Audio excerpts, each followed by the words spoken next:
જય શ્રી કૃષ્ણ। આજનો વિડીયો ખાસ થવાનો છે એટલે છેલ્લે સુધી બન્યા રહેજો।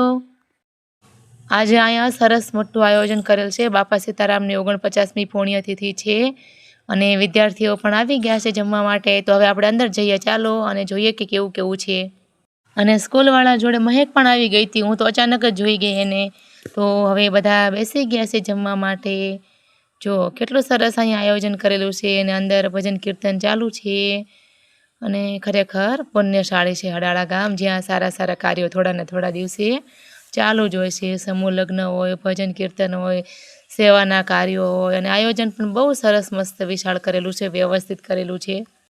આજે તો બાપા સીતારામની પુણ્યતિથિ એક ઉત્સવ તરીકે મનાવવામાં આવી છે। તમે જોઈ શકો છો કેટલા ભક્તિમાં લીન થઈ ગયા છે। મહિલા મંડળ ઝૂમી રહ્યા છે, નાચી રહ્યા છે, ભક્તિ કરી રહ્યા છે।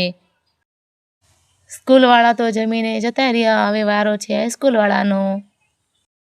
સ્કૂલ અને હાઈસ્કૂલવાળા જમીને જતા રહ્યા, હવે વારો આવી ગયો છે મહિલાઓનો। અને મહિલા મંડળ તેમજ ગામના લોકોને પણ જમવા બેસાડી દીધા છે।